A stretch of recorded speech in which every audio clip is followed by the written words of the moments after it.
What's going on, UK people? This your boy Tron in YBTV.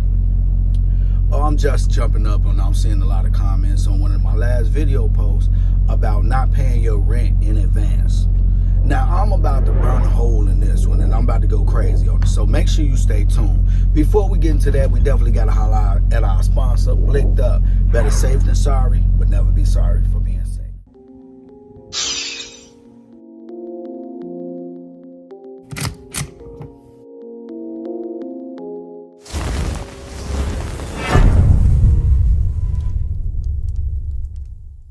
All right. Now, this is the problem that I got.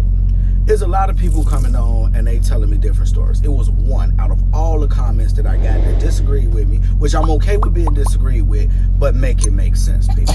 Make it make sense. Now, one person said, I will pay up my lease if they give me a 20% discount. I'm like, you know what? That makes sense. That's all the sense in the world. You're getting something in return for you paying all this money to a rent payment, a lease payment. You're getting something in return. Makes sense. Okay. We're gonna simplify this, right?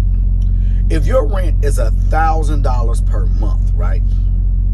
And let's just say you have $2,000 in your savings account. Just throwing a number out there, right? You get a lump sum of money. You get $6,000 and you say, you know what? I'm just gonna pay this $6,000 and pay up 6 months for rent.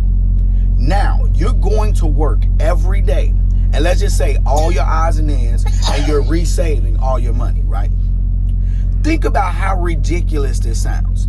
You just gave them $6,000 for no reason, just to pay your bills up, and you're not getting no benefit. You're not getting no discount, no nothing.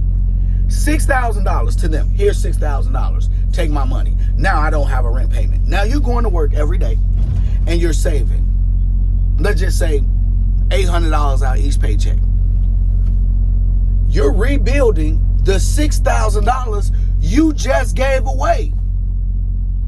Are we at this place where we don't want to be accountable and say, listen, I'm not good with saving my own money, so I know I'm going to spend it. But if that's the problem, the actual problem is you got to get some type of discipline, right? It's all about discipline, right? Because either way it go, if you have a spending problem, which I've went in and out of spending problem where I go on spending sprees and I have to catch myself and be like, hey, what are you doing? And then I got it when I tighten my belt and I'm not spending it all, okay? Now, in that spending spree, your mind will calculate everything it needs to free you up some money to go spend. Case in point, well, I already paid my rent, so instead of saving this, I can just, you know what I'm saying, instead of saving that 8, I save about 5, and you know what I'm saying, like, exactly, you still spending the money. So at the end of the day, if you got some discipline, why would you put your money somewhere and it's not growing interest? You can invest that money into a product out of China and make 4 times the amount that you just paid for it, while you got it sitting in your landlord's hand.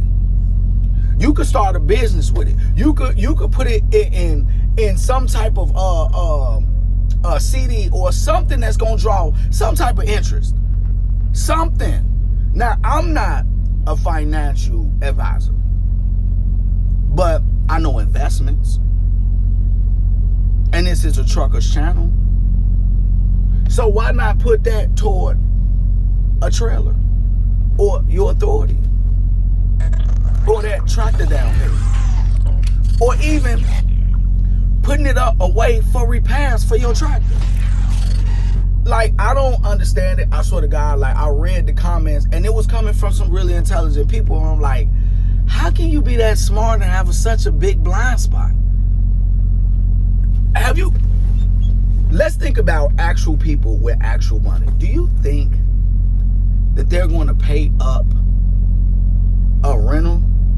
If they're renting a look, if you're paying for a lease, you make monthly payments. That's it, that's all. You make your monthly payments, call it a day, unless you got an interest rate on it. Then you actually save yourself some interest by paying it off. If you're buying something, if you're buying a semi, you're buying a car, if you're buying a house, you say, okay, look, I'm going to look, this big payment, I'm gonna throw a chunk at it. Instead of throwing that $6,000 at your landlord, why not put that $6,000 away for your down payment for your house or your multi-unit? The thing is people, man, listen, man, when it comes to ego, man, look, I've been lost that ego of mine 15 years ago when it cost me a gang of money and a semi-truck. My ego costed me a semi-truck, and I'm going to do the story of my ego and the semi-truck next. But to make a long story short, I got so upset, I seen red, I knew what was right, and I walked away from something when I should have just took it on the chin and kept on going. But that ego, I was like, you know what? That ego, I was like, get out of my car. I actually said to my own ego, I was like, get the F out of my car. Now we can't even get that truck. It's all your fault. Get the F out of my car. Point is, y'all, man, y'all wrong on this one, y'all. Y'all wrong. Why would you pay somebody else so you could go to work every day and then pay yourself back? You had the money in your hand. And like I said before, what if something comes up? You just gave a landlord $6,000. Now you got, and then the crazy part is nobody wanted to comment on that part. That whole part of the video. Scenario, you give your landlord a lump sum of money, now something comes up like your transmission go out or you having a motor problem. Where you gonna get the money from that? Now how you gonna get to work? When if you would have put that money into that savings account, you would have had that money sitting there. That transmission would have went out, they would have said 45, 29, 33. $44,529.23. You would have been like, oh, okay, well, look, here you go right here. Fix it. How long? A week? All right, well, you know what I'm saying? Let me call my homegirl. I still got money left over. Hey, sis, look, on your way to work, I know you go my way because you dropped me off. How much for the week? $100? Whatever. Here, take the 100. Make sure you here by 6:30. You got a lot more wiggle room to do whatever you want to do. I understand people having their money tied up in investments, but you're going to have your money tied up in rent. That's not intelligent at all. That is not a smart thing. And for people, so many people to come out and say what's wrong, it was like, dude, for real? And you know what's the craziest part? Before I get out of here, I want to tell you this. I actually sat back and thought about, like, what would be the benefit? And it is none. You actually lose benefits. If you've paid your landlord and he stops fixing things, right? Which they do.